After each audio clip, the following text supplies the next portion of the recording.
Hey, Snow. Hey, MJ. How you feeling? We're 48 hours away. I am so ready to cross the finish Are line. you are you feeling it? Are you feeling excited or are you feeling like anxiety?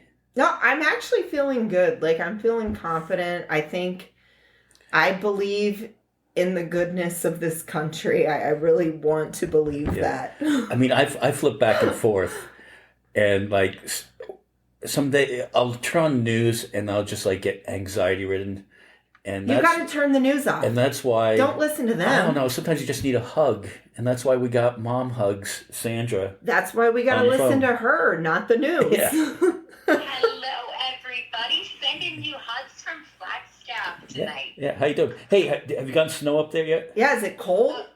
it is actually beginning to snow today. I am sitting looking out my window at a gorgeous snowy view. Yes. Oh, Oh, really? wow. Wow. Cool. I mean, that helps reduce the anxiety, watching the It, snow it, flow. you know what? It does. And to be honest with you guys, things are going really well for me right now. I don't want to brag and I don't like to name drop, but just within the last month, Obama, Kamala, senators, they have all personally texted me What? and wanted to bum some money from me. So I think I'm like coming up in the world to the next level. And not only that, I mean, to put the icing on the cake, the last 3 times I have gone on Temu, I have gotten the biggest discount ever. So I think I am on a roll. Like 150% off? Exactly. I only had to spend $1,004 to get that 34% off. But Right. man, things are turning up. Yeah. All right. Oh, it's so nice to be on with you guys tonight, especially on this date. Lots of things going on, lots Yes. of feels in the air. Election Eve Eve. Yeah. Eve. Yep. Yeah. Yes, yes. I'm Whew. so ready for it to be over with though. All the texts, all the commercials, all the Yeah, polls. I have been feeling that strain for quite a while now. In fact, I the way that I deal with angst is I write it down because I think too fast to get it all out. And so that is actually a piece that I just wrote, which was a stream of consciousness event that really encapsulated the stress that I have been feeling. And I've honestly been trying to keep a fair distance away from being in it too much because I need to maintain some sanity.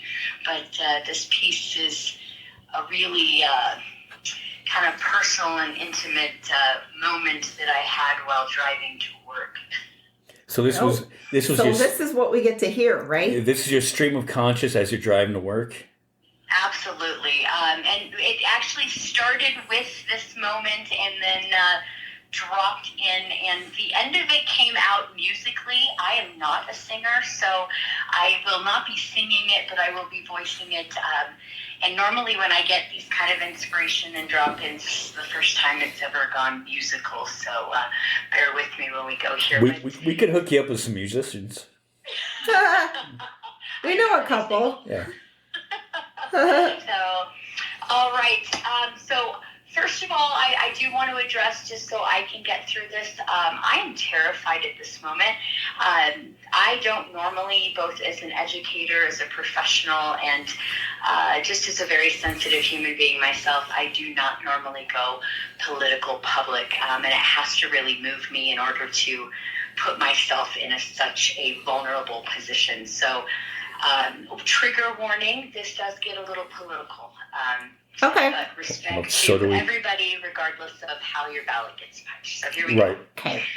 All right, it's titled, I'm Scared to Be an American. They just keep popping up in my neighborhood.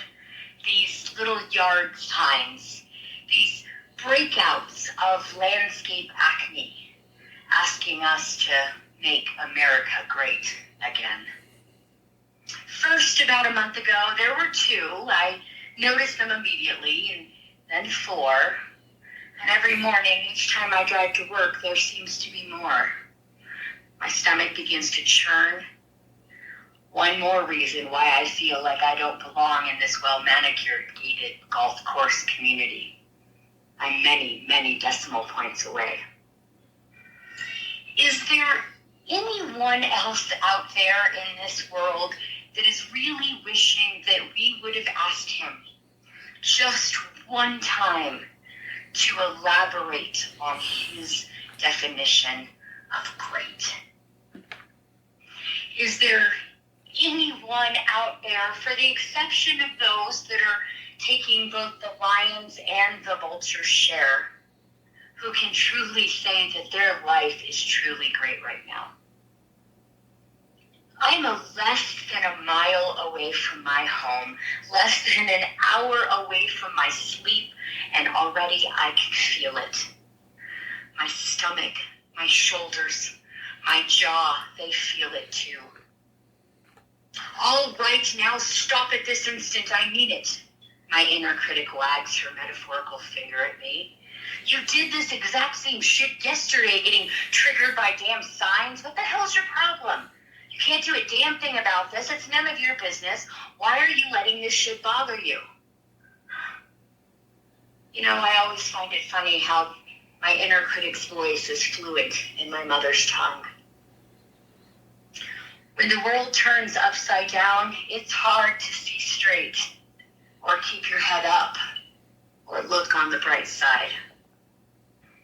When hate has gone mainstream, when truth can be bought, love, tolerance, justice, peace, they must start affecting at pandemic levels. A familiar song on a well-worn emotional support playlist tells me to shake it off. It offers me some reprieve. My knuckles regain color and my steering wheel begins to sigh.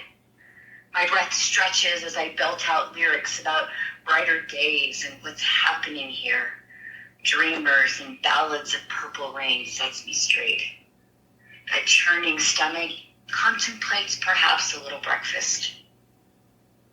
At the next red light, a tall, lifted white truck invades my little Toyota's personal space. Never a fan of vehicular frottage, I inch slightly forward. He revs his engine and inches closer. The light turns green and he cuts around me. The back of his truck covered in orange grime. Two very large flags wave parallel at the back corners of his truck bed. Fuck Joe and the hoe flies next to our American flag. A large sticker that's placed slightly off-center and tilted too high on the right catches my attention and my breath. A rebel flag next to the words, bold and all capped, it's about heritage, not hate. My stomach does more than tighten.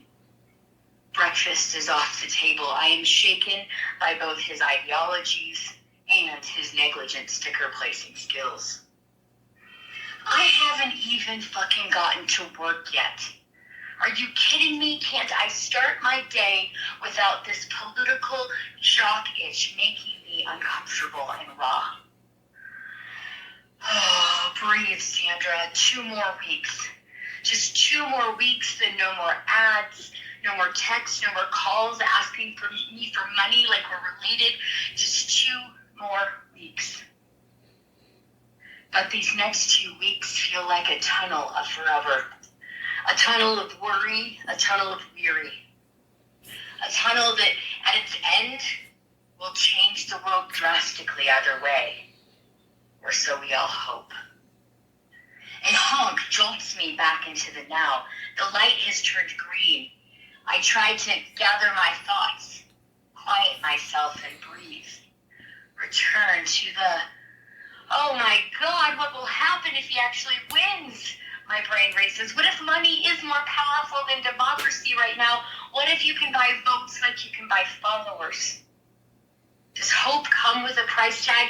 Am I going to have to move? My pulse begins to race. Old traumas from November's past torn wide open and oozing.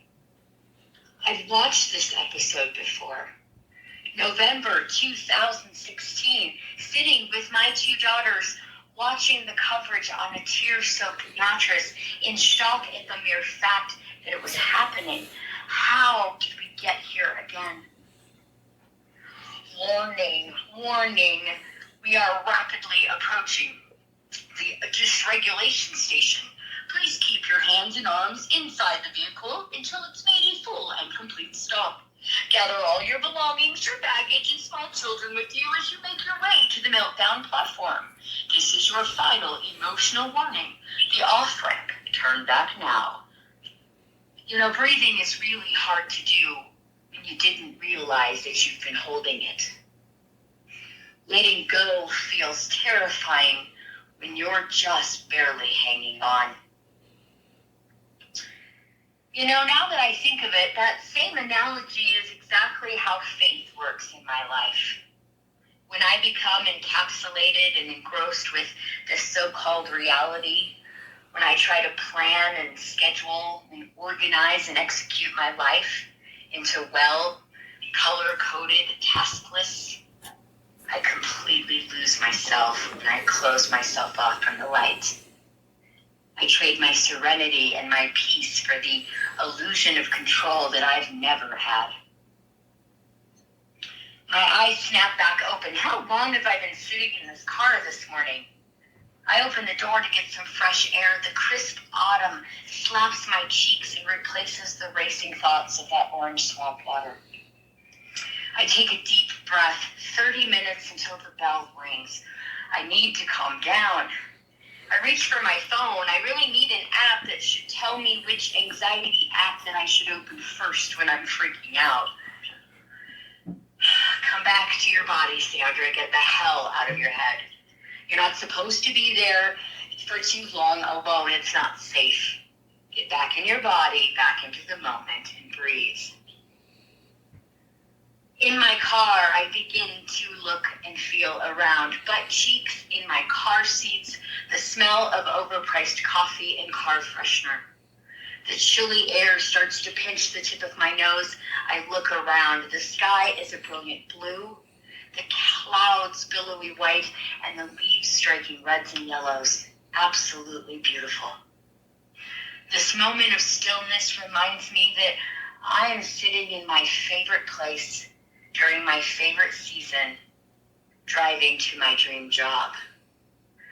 As I return to regular breath, gratitude and joy nudge their way back in. I hope it lasts this time all the way home, past those little yard signs. I am deeply saddened and a bit embarrassed to admit that I am scared of my own flag. I'm scared of my own country right now. My heart yearns for the feeling that I had for the American flag exactly 13 years ago, in 2001. Our twin towers were our shared injury, fear, confusion, our shared emotions, and the flag, our shared symbol and reassurance of unity, strength, pride, and hope. The flag was absolutely everywhere. T-shirts, buttons, hats, purses, shoes, jewelry. If you could put stars and stripes on it, people would buy it and display it proudly. I remember at that time the car flags were making their debut, and it was quite a profound moment sitting on the 405 freeway at rush hour, watching a sea of American flags waving in the smog. It was comforting. We were together. We were united. I want that feeling back when I see Old Glory. I want my heart to swell. I want to feel safe. Terrorist attacks have now become a position that is being filled in-house. Blues and reds are each being told that the other is to blame. And then underneath all the political smoke screens, we're not able to see that we all wear the same wounds and we're all carrying the same fear. I'm tired of living in this National Enquirer-sponsored reality show. I need to change the channel. I'm growing tired of binge watching the season finale of America, this Gilead prequel with its big brothery vibes and Project 2025, sponsored by the tweeted insults and threats of punishment from a tangerine tyrant. Under his eye, over my dead body. That is a hill that I plan to either help conquer or lay what's left of my life on. Blessed be the fruit snack. And if I were brave enough or had eaten an edible, this is where I would sing. So at this point, I'm going to speak my way through it. So it is to the tune of God Bless the USA, a song that when I started teaching in Arizona, we listened to every Friday. So here we go. If tomorrow all the things were gone I've worked for all my life, like the land rights to my ovaries or my freedom to have a wife, I would look to God above and ask her, are you watching this? Then I'd realize that I was talking to myself and try not to get so pissed. I'm scared to be an American. In 2 weeks, will I be free? Have we forgot our grandmothers fought and won this already? I will gladly stand up and lay down my life if it helps show us the way. But I'm scared to be an American. God help the USA. Swing states like Pennsylvania, at the polls may they agree that the time has come to make a stand and say no to tyranny. From Detroit down to Houston, and from New York to LA. On November 6th, may we all wake up with progress and hope leading the way. Please let me be proud to be an American, not the punchline to a joke. And I'll gladly trade xenophobia for some unity and some hope. It's time to stand up and fight for her, to create a brighter day. I want to be proud to be an American. God help the USA. Thank you so much for letting me share that. Thank you. That was great. awesome. I think you hit on everything that we're feeling. Like, all your points were so great. And I've got to say, I love the line, political jock itch. That was funny.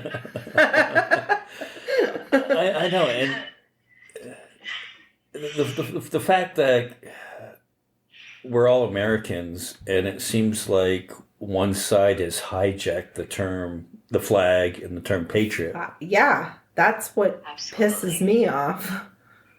Yeah. And I think that they've hijacked even more than that. And I speak, and I say this as the daughter of a very staunch Republican.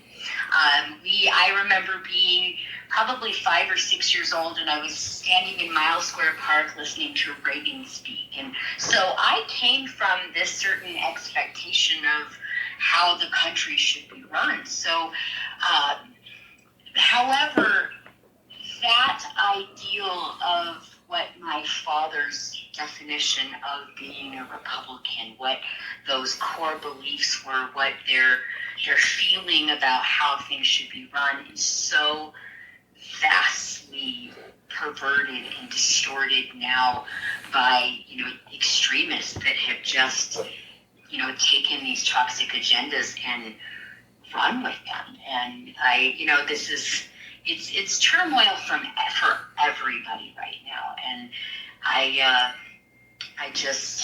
it's a scary time, but I have to lay my head down at night and remember that regardless of what happens, if we get divided further, then what we have is we have two groups and two ideologies. We have those who believe in isms and oppression and greed, and we have a large group of people that believe in love and tolerance and equality.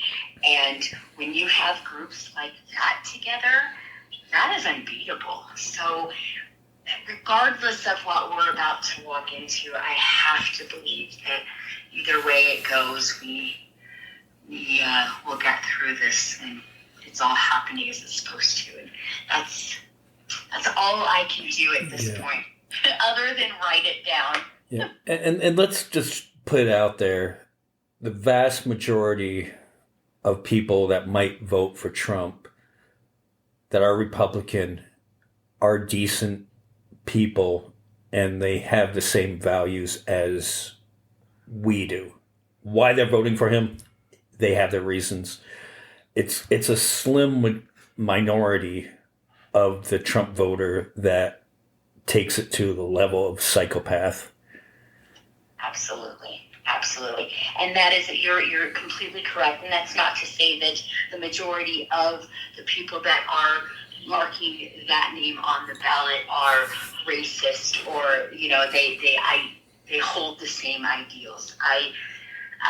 In my opinion, I really struggle. In fact, that's really kind of what my second piece is about, is the idea of the reason I believe that he struck such a powerful chord at this time in our civilization is because he spoke to, and he advertised to, he marketed to, and he pandered to the people in this country that were hurting the worst, the people that were struggling the most, the people that felt cheated, they felt slighted, they felt victims of corruption within their health care and their businesses, and shady dealings, and having to live in a system that's feels against you, and someone comes in and says, hey,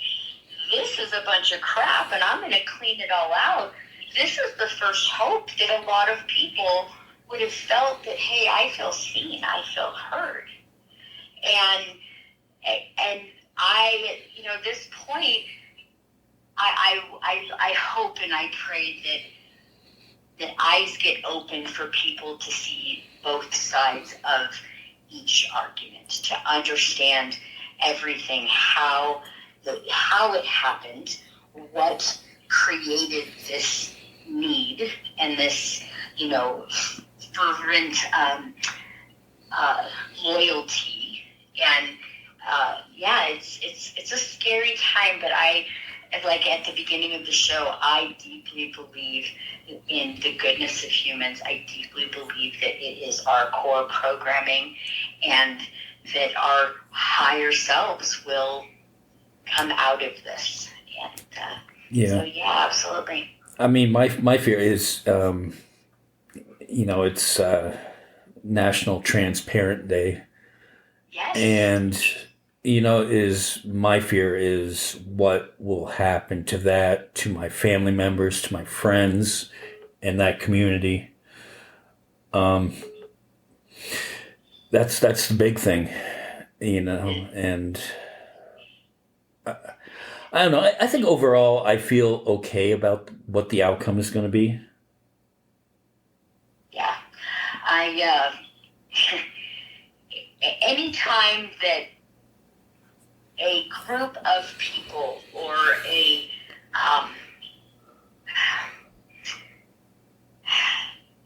part of our core civilization has to face legislation for their own lives is terrifying.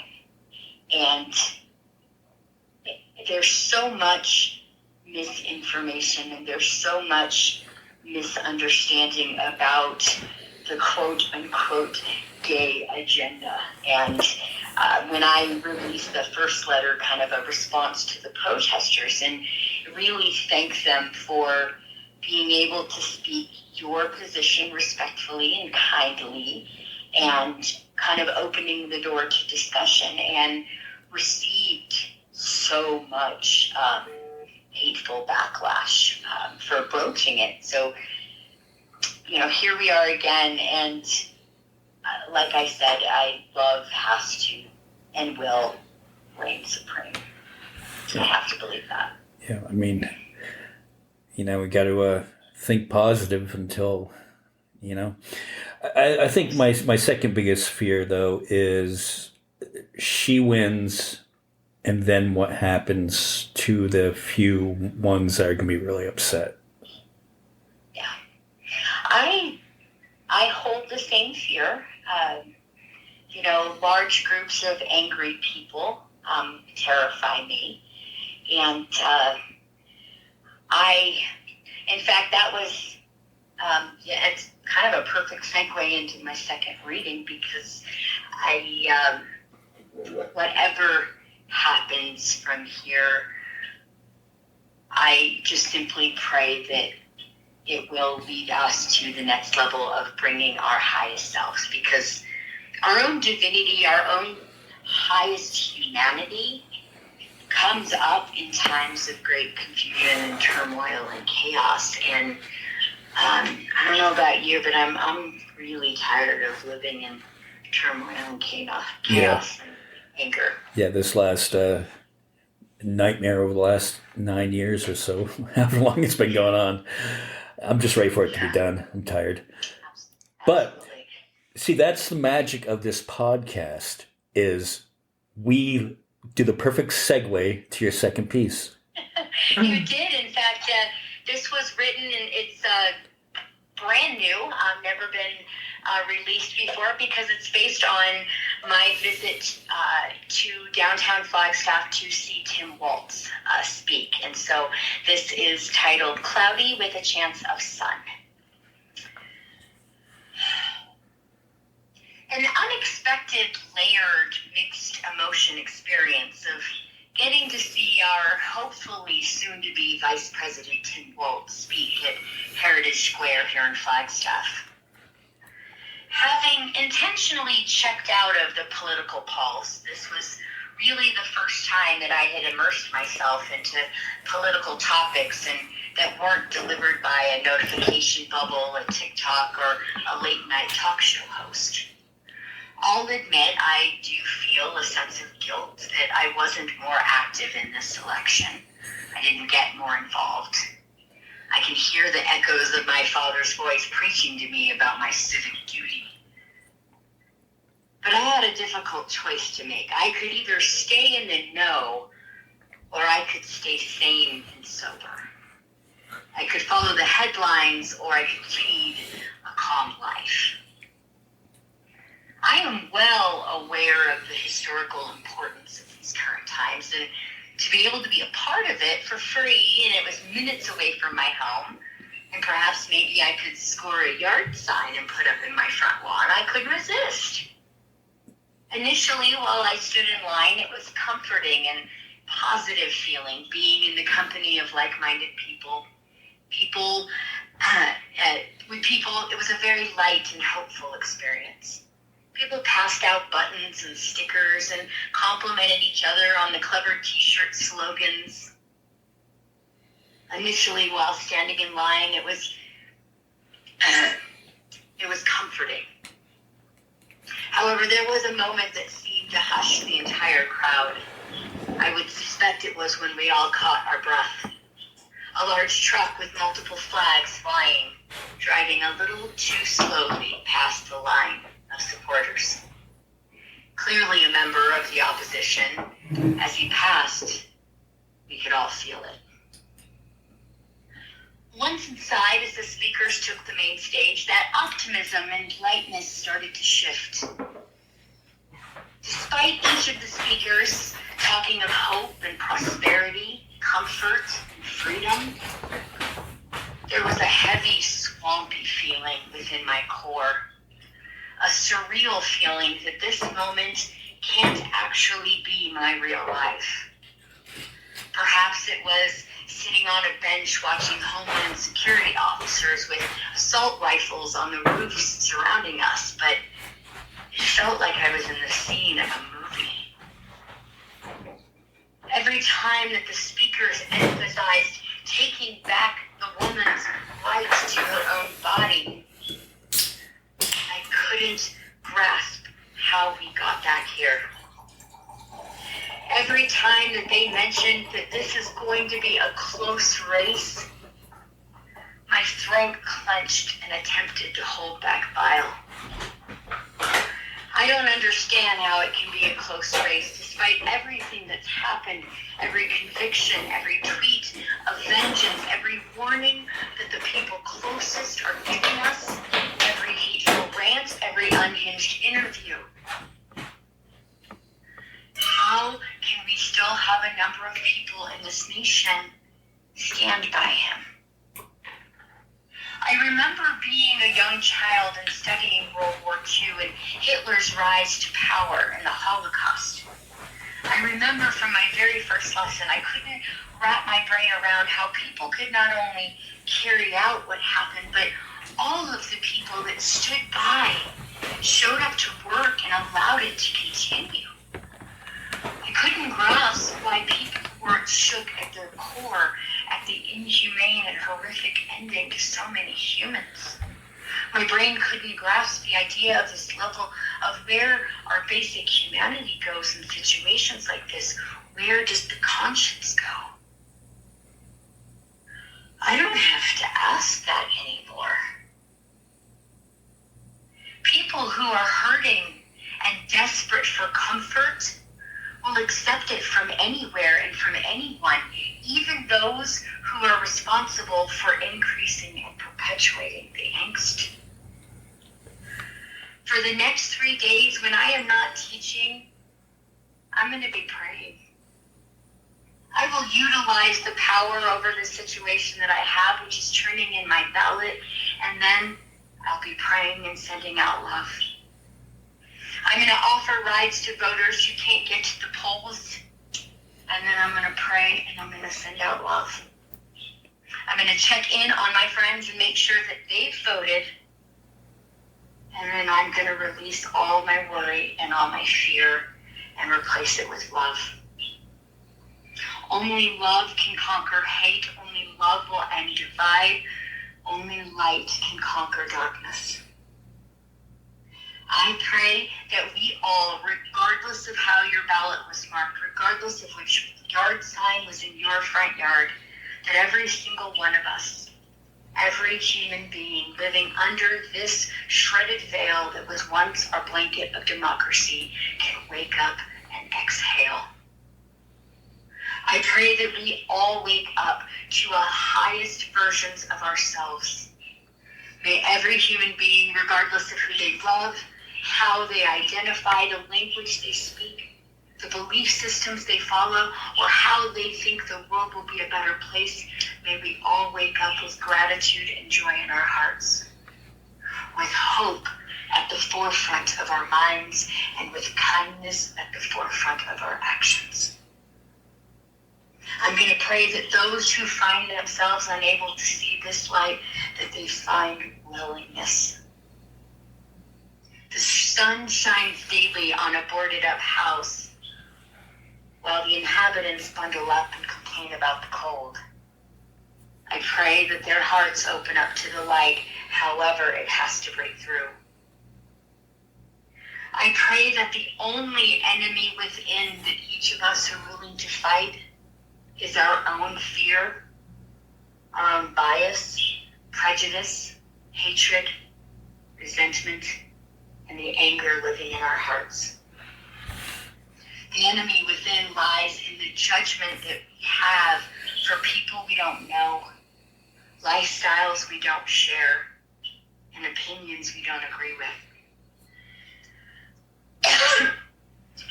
After the dust has settled and we begin to focus on what's next, I pray that we use this experience to, excuse me, I gotta get some water here.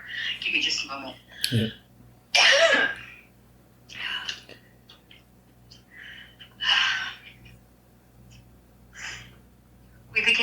focus on what's next. I pray that we use this experience to awaken us to the realization that 96% of us are struggling and losing ground daily in an intensely stressful, hostile, divisive, and unfairly rigged system. A system that wants to take even more. While teaching in middle school in northern Arizona, every single morning my students and I stood for both the Pledge of Allegiance and the Declaration of Independence. I really believe that the time has come to start having them memorize the next part. That whenever any form of government becomes destructive of these ends, it is the right of the people to alter or to abolish it and to institute new government, laying its foundations on such principles and organizing its powers in such form as to them shall seem most likely to affect their safety and happiness.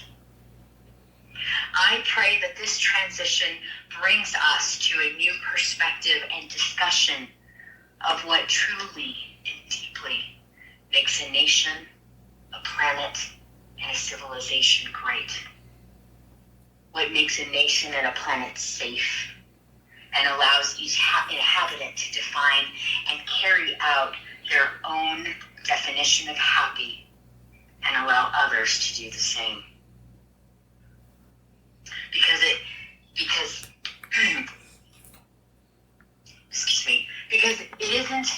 healing isn't in hate, it isn't in insults, it isn't in game playing and corruption, it isn't finger pointing alternative facts, it isn't fear, greed, or dishonesty. I pray that we find our enough. Enough with systems and civilizations that do not afford us a comfortable life, a home, and security for our families in exchange for an honest day's work. Enough of systems that allow people to take advantage and benefit themselves via loopholes and red tape and mismanagement. Enough with legislating a woman's right to her own body, and enough with anyone but a woman to make choices for her body. Enough with guns getting into the hands of unbalanced and dangerous people. Enough of active shooter drills and burying our babies. Enough of being asked the teacher to run, hide, or fight. It's your choice if a gunman entered my classroom. Enough of the ridiculous rhetoric bullshit that we as teachers want to change your child's gender or take them to go get an abortion or brainwash them or push the gay liberal agenda down their throats. I want your child to do their homework and use an inside voice. I want your child to come to school with a hot breakfast, clean, warm clothing, a sharpened pencil, and their iPad charged. I want your child to not talk during instruction so others can learn. I want your child to be kind, compassionate, respectful, and be treated with the same behavior. I want your child to go home to people that love, adore, support, guide, and cheer him, her, or them on, and I want to be a part of that team. I want your child to know that they are loved, that they are supported, and that they are each capable of infinite possibilities that are only defined by their ability to dream it and their ability to work for it. I want your child to know that whoever he, she, or they are, that they are seen, that they have a voice, that they are heard, and they are loved for exactly who they are. I pray that we've had enough of education systems that don't reach children, don't teach children, and don't prepare them for life. Enough of leaving all of our children behind while we're discussing the data. Enough of judging others for anything that does not directly concern you. I am fairly sure that I read somewhere that we are each given inalienable rights, that among them are life, liberty, and the pursuit of happiness. Enough do any person, group, club, organization, belief system, corporation, or government that impedes our rights and our access to pursuing these rights. Enough of people sleeping under cardboard and begging for change while billionaires shoot each other into space. Enough of people dying of curable diseases and illnesses because they can't afford health care or medication. Enough of hunger. Enough of labeling humans as legal or illegal. Enough of making scapegoats out of any person trying to survive and provide for their family. Enough of rigged systems, of greased wheels, of backs being scratched, enough of closed doors, of sealed lips, and unfair advantages. Enough of swamp water, enough getting screwed by living an honest life, while those who cut corners grab it hand over fist.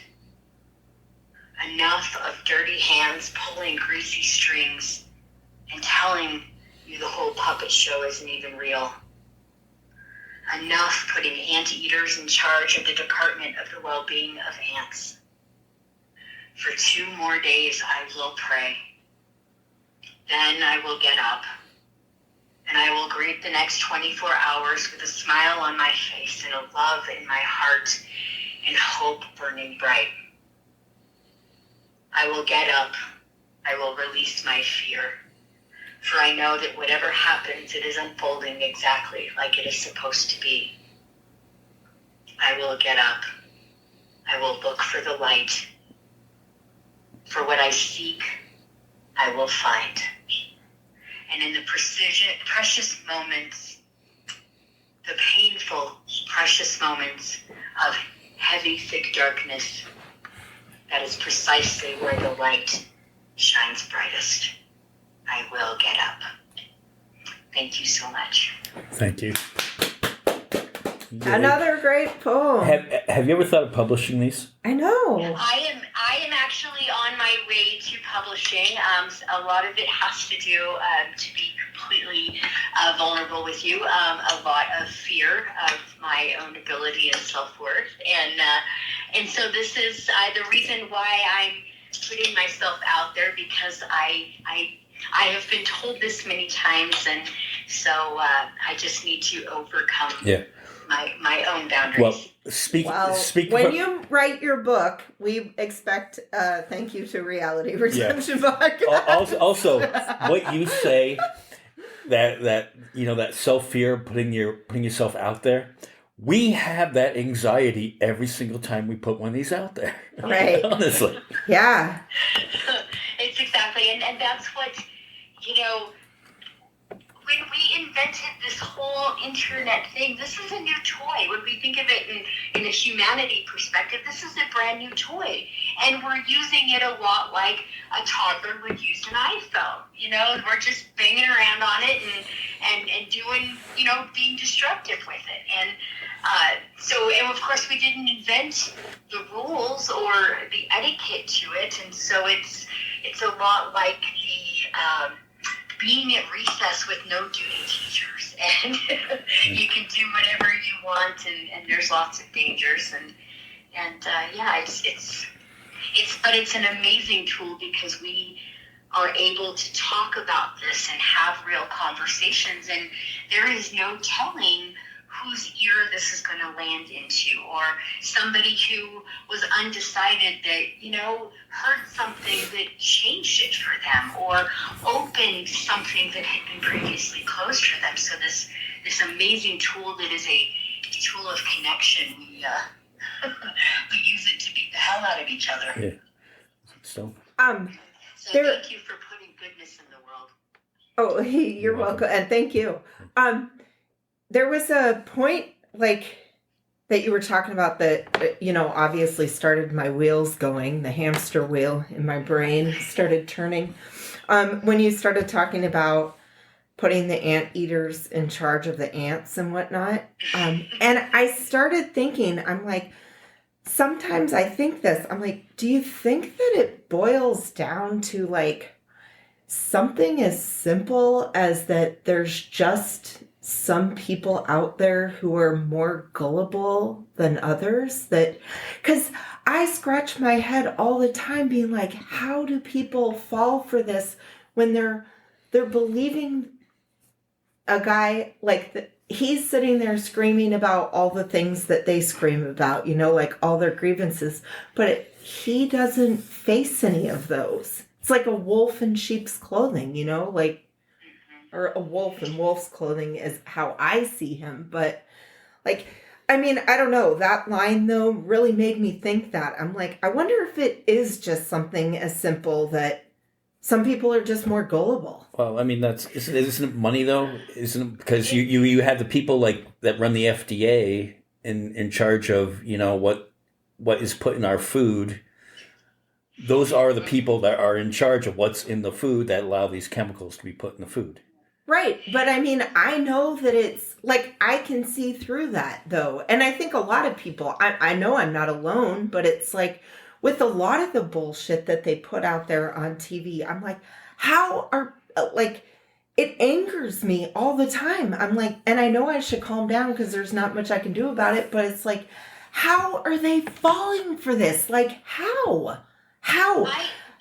The closest way that I've been able to wrap my brain around it, because this is the same question that I ask a lot, and I especially struggle because there are a lot of people that I have in my bubble that are, they're avid supporters, and I revere them of being average or above intelligence and wise decision making, and really having a firm grasp on, what we would discuss in any other situation, and really still at this point, holding on. And the only way that I can explain it is I watched this happen with my father, and when my father got ill, he spent most of his time lying in bed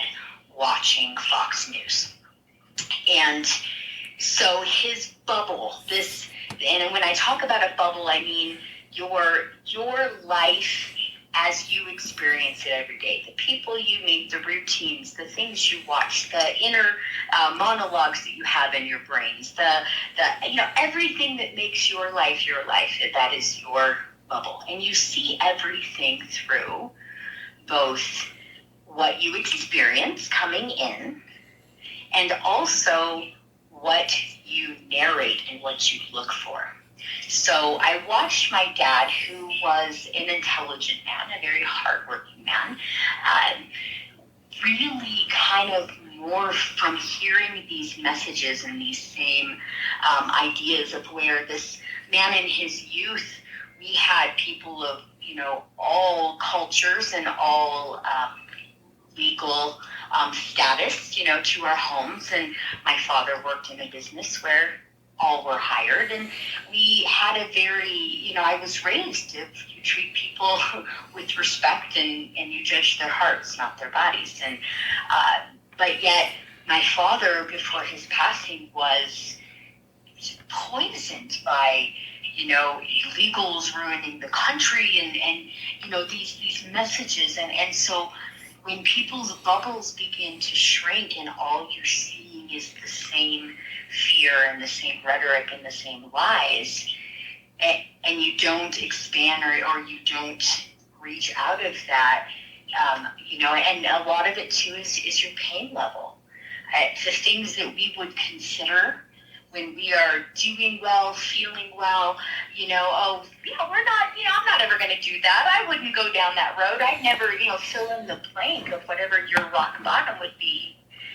That looks a lot different when you are at your rock bottom and you consider and you think about and you grasp for things because you are hurting and you need help and you want hope. And so I have to when I have to share love with people that really make me angry, that they put so much hate in the world, I have to remember that these people are hurting on the inside because the hurting is coming out. And that's the only way that I kind of keep it together, because it feels overwhelming when, especially I live in a place that have a lot of hippies along with me, but being in Arizona, and especially driving back to other areas where my little car is with its stickers and hope and happiness is not welcomed, and given the bird, and Yeah. so it's a scary time. Yeah. Well, I mean, that's the important thing to remember. And you were talking about Tim Walls. We had Gwen Walls come to Kingman, about 6 weeks ago, and she packed a good sized room, and it felt good to see like Snow and I weren't alone in this town. Yeah. Especially where you guys are at, it did feel, when I was there, very, very alone. And being in education, it was especially in social studies, I had to tiptoe on a thin line on cracked ice, because if I said the one wrong thing, or the one wrong term, or answered something the wrong way, I'm getting called to the district or the principal, or at worst, I'm blasted on Facebook for, so I appreciate you guys being there and being in such a demographic that may have differences of opinion, but at least listen to you anyway. So at some point we plant seeds. Well, that's all we can do. We'll end this on a high note, though, and don't get off the phone once we end this. We'll talk to you for a couple of minutes. But the messaging from two campaigns cannot be more different. Make America great again. Not saying America hasn't always been great. We've always been great. We've had the freedom to express ourselves and do everything else out in that freedom. And that means for all people. But you have that let's turn things back the way it was. Or I prefer this, and we're going to end it on this. We're not going back. We're not going back. We're not going We're back. not going back. We need to look back so we know where we came from. We need to understand what we've done, but we move forward. I completely agree. Yeah. You guys have been amazing tonight. Yeah. And as have you. Thank you so much. Yeah, thanks, Yes. Mom hug. Yes. I wish I could have a hug right now. Big virtual hug. Virtual hug. Giving you giant podcasty hugs. Okay. All right. Well, thank you. We'll probably be doing several of these episodes over the course of this week. So Yeah. Absolutely. Yeah. Thank you so much, All right. guys. And whatever happens, we are together in this. Yeah. So to our audience, we'll talk to you later. Bye, y'all. Bye.